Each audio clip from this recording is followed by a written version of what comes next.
Bonjour tout le monde et bienvenue sur Objectif Entrepreneur. Aujourd'hui, je vais vous parler tout simplement de comment est-ce que un étudiant en médecine quitte justement d'étudier en médecine pour devenir entrepreneur. Bon, entrepreneur, évidemment, je suis pas encore un entrepreneur à succès.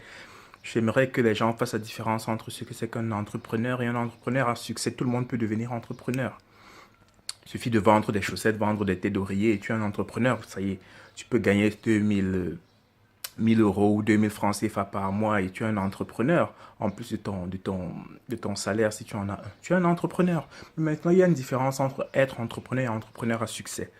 Bref, je radote. Alors, comment est-ce qu'un étudiant en médecine qui normalement, en étudiant médecin, gagne normalement sa vie et ce pas, peu importe l'endroit dans le monde, comment est-ce qu'on quitte d'étudiant en médecine à vouloir devenir entrepreneur? Alors, je vais d'abord tout d'abord commencer par mon historique académique parce que j'ai grandi justement à la capitale du Cameroun, qui est Yaoundé. Je suis né à Yaoundé, j'ai grandi à Yaoundé, j'ai fait toutes mes classes à Yaoundé, que ce soit le primaire, le secondaire, le lycée, toutes ces choses. J'étais un brillant étudiant, vous voyez.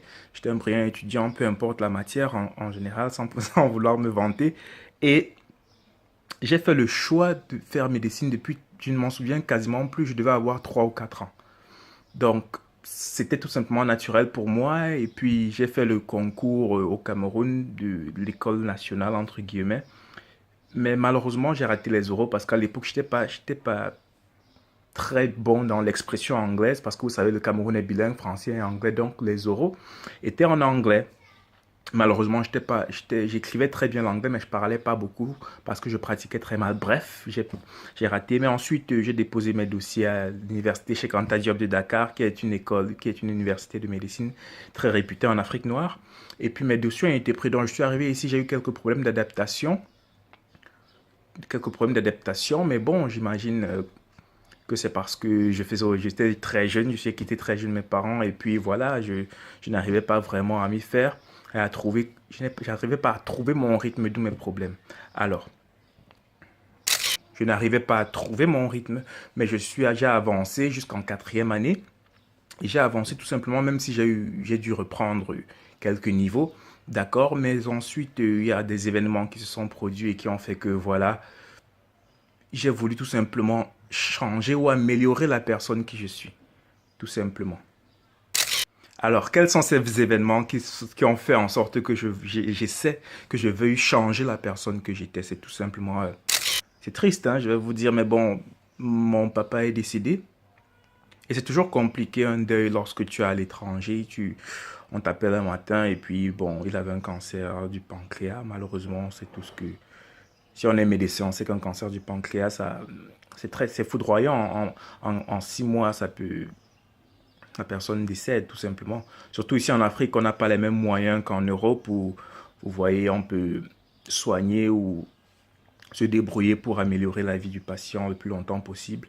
Dans tous les cas, mon papa est décédé et pendant la même période qui était aussi la période de mon anniversaire, c'est-à-dire février, ma petite amie m'a lâché. Forcément, la faute était partagée, c'était de mon côté, c'était à moi, mais c'était aussi à elle. Bref, c'était la pire période de ma vie. J'ai eu l'impression de perdre un bras. Tu vois le genre. C'était vraiment compliqué. J'avais l'impression de me noyer. Plus rien n'allait. Ton école ne va pas. Ton père décède alors que tu commences à peine à avoir de bonnes relations avec lui. Ta petite amie avec qui tu as fait 7 ans parce que je suis entré en école de médecine avec elle. Et puis ça a capoté comme ça. Donc c'était ma première relation, ma seule relation. Je ne connaissais qu'elle. Donc, ça donnait l'impression de perdre un second membre de sa famille, en fait, quoi. Donc, je ne sais pas si vous me comprenez. Donc, je me noyais, je n'ai pas pensé au suicide, parce que, bon, je suis peut-être trop lâche pour ça. Mais ce que je veux dire, c'est que j'avais tout simplement l'impression d'être dans une autre dimension, de vouloir me laisser mourir, et je ne savais pas comment faire.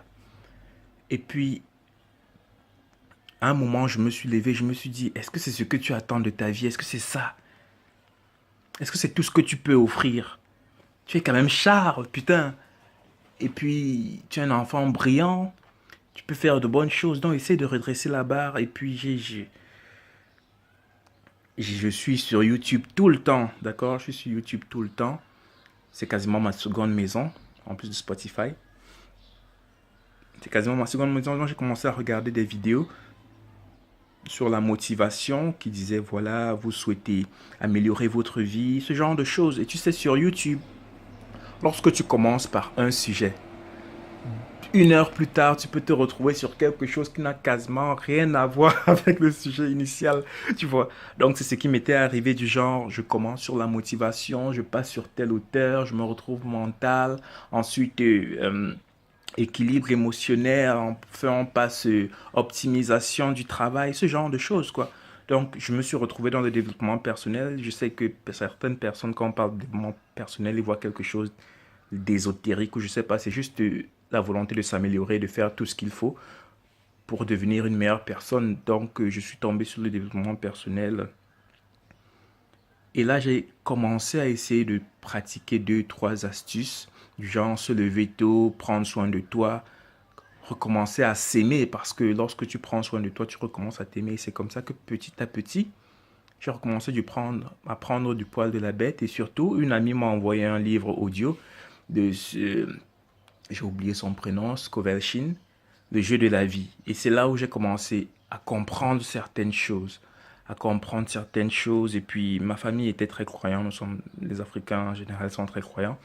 Et j'ai lu le Nouveau Testament plusieurs fois. Mais en suivant ce livre, je me suis rendu compte qu'il y a beaucoup de notions communes entre la Bible et le développement personnel. Je me suis rendu compte que ça me permettait même de mieux comprendre ce qui était dit au sein de la Bible. Donc, ne vous en faites pas, ceci n'est pas un truc biblique, c'est juste pour dire qu'il y a des valeurs communes, genre l'amour propre, l'amour d'autrui, et on te dit des trucs du genre, tout succès, et ce financier, en marketing ou peu importe, doit passer forcément par l'amour d'autrui, tu dois donner avant de recevoir.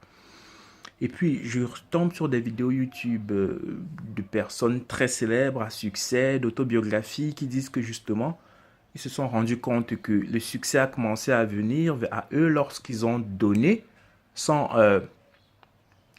ils ont, don- ils ont créé de la plus-value aux clients, à ceux qui regardaient, tout simplement.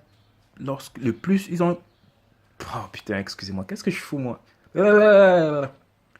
Ils ont réussi à avoir du succès lorsqu'ils ont donné sans attente de recevoir. Vous voyez ce que je veux dire? Parce que beaucoup de personnes essaient de créer des accroches du genre, prenez mon e-book ou mon livre gratuitement, mais sachant qu'ils vont vous vendre quelque chose dans la foulée, quoi. Genre, ce sont des accroches marketing, des accroches de vendeurs. Mais ces gens-là, ces personnes à succès, on parle de millions de dollars, on parle pas forcément euh, du mec qui est de la boutique à succès au coin de la rue. Donc, toutes ces valeurs te montrent que, ouais, c'est l'amour, en fait, c'est donner, tout simplement donner. Donner sans attendre, donner le maximum de ce que tu es, et puis ça, c'est censé te rapporter quelque chose. Et le plus moi, ça m'intrigue parce que en termes d'Africains, j'ai grandi dans une famille moyenne, dans la haute moyenne, on va dire. Donc, je n'avais pas besoin, comme certains de mes amis, on va le dire, c'est l'Afrique. Par exemple, après les cours, d'aider ma maman à son travail ou de faire ce genre de choses. Donc, j'ai jamais vendu. J'arrive à un âge où je n'avais jamais rien vendu toute ma vie, que ce soit de la limonade, que ce soit une tasse de thé, que ce soit n'importe quoi. J'ai jamais rien vendu de ma vie. Donc je me dis, putain, mais c'est quoi ce truc? Je sais même pas si je suis bon dans ça parce que c'est comme avec un plat de nourriture. Si tu goûtes pas, tu sauras jamais vraiment en quoi tu es bon. Et puis, j'arrive à un stade où la médecine, c'est ce que j'ai toujours voulu faire, mais je me suis rendu compte que je ne me suis jamais posé la question pour autre chose. Effectivement, je veux toujours être médecin,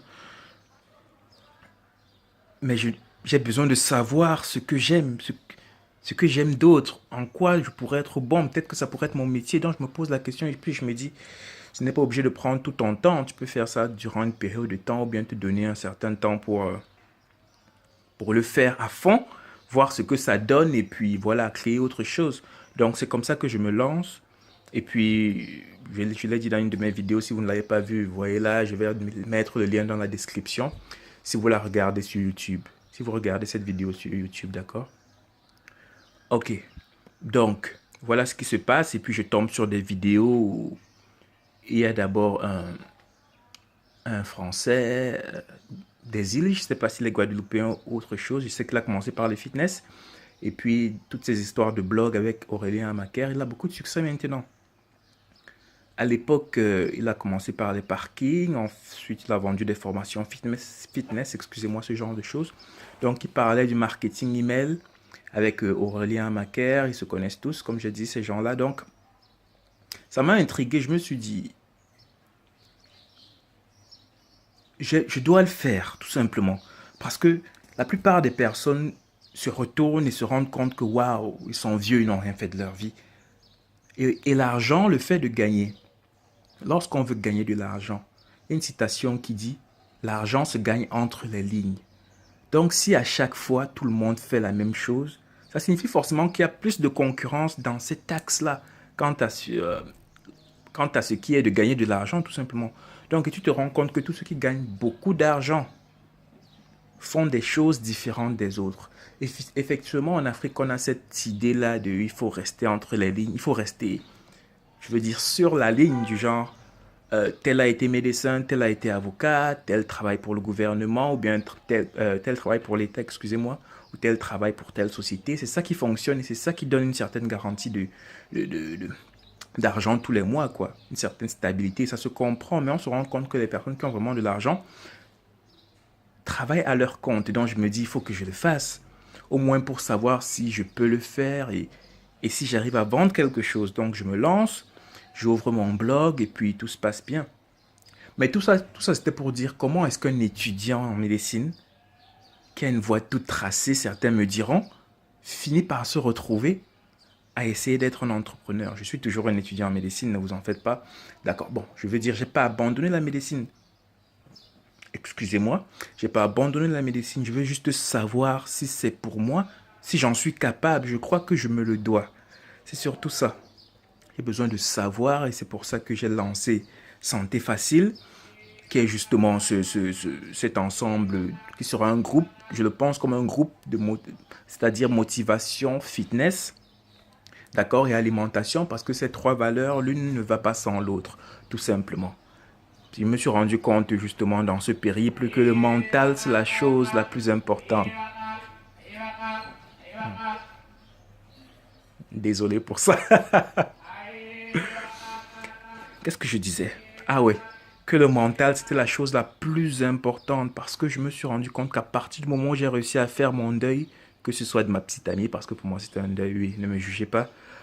Pour moi c'était un deuil, celui-là et celui de mon père, aussitôt que j'ai réussi à faire mon deuil et à changer ma façon de penser, tout a commencé à couler de source. Tu te rends compte que tu as besoin de t'aimer en premier pour pouvoir aimer quelqu'un sainement. D'accord? Sinon, à partir d'un moment, les craintes et toutes ces choses font que voilà, quand une personne n'est pas sûre d'elle, ça se répercute sur son couple, ça se répercute sur sa relation sociale, sur la personne qu'elle est. Donc, tu apprends à manger sainement, tu apprends à prendre soin de toi, physiquement, intellectuellement, même physiologiquement, d'accord? Et c'est comme ça que tu apprends à avoir du succès. Notamment, tu te crées une éthique de travail, ce que j'essaie de faire tous les jours, d'accord? Je crée des routines, j'essaie de créer des formations fitness. Et c'est comme ça qu'un médecin devient un entrepreneur. Ou en tout cas, essaie de devenir un entrepreneur. Donc, allez voir mon blog, d'accord? Allez voir mon site internet www.santé-facile.com, santé, d'accord? C'est juste un blog sur la motivation, sur le fitness. J'ai un Instagram, effectivement, parce que je me suis lancé sur les réseaux sociaux et le marketing de réseau. J'essaie de créer ma marque. D'accord? Bon, pas marketing de réseaux sociaux. Parce qu'il y a une différence, effectivement. Pour ceux qui ne savent pas, le marketing de réseau, c'est ce truc-là où, comme, je ne sais pas si c'est une pyramide de Ponzi ou autre chose, mais bon, je ne suis pas dedans, j'ai jamais aimé ce genre de choses. Je suis sur les réseaux sociaux, tout simplement, j'essaie d'avoir une marque, j'essaie d'apporter le plus de valeur possible à tout le monde, même si je ne suis pas très à l'aise avec le fait d'être justement devant la personne devant. Je suis quelqu'un d'introverti à la base, mais bon, ça m'aide aussi partager mon expérience et faire toutes ces choses. Donc, dites-moi ce que vous pensez en commentaire, d'accord? Parce que je vais poster cette vidéo sur YouTube. Je sais que si vous êtes le genre de personne qui va sur YouTube, vous aurez la possibilité de le voir, soit sur YouTube, soit sur Instagram TV. Mais ce sera aussi en podcast, d'accord? Alors, suivez-moi sur YouTube, sur les réseaux sociaux, Fitness à la maison. sur les réseaux sociaux, c'est-à-dire Facebook et Instagram, ou suivez-moi, c'est-à-dire que moi, Charles-Édouard, d'accord, dans mon périple, dans mon parcours et dans tout simplement ce sorte de cahier intime, de journal intime tout simplement, et vous me dites ce que vous en pensez le plus simplement, le plus clairement possible, avec le plus d'objectivité et d'optimisme possible, parce que moi je suis quelqu'un d'optimiste et je suis sûr que je vais réussir. Alors suivez-moi et n'oubliez pas d'aimer et de commenter la vidéo bien sûr. Je vous aime. Peace.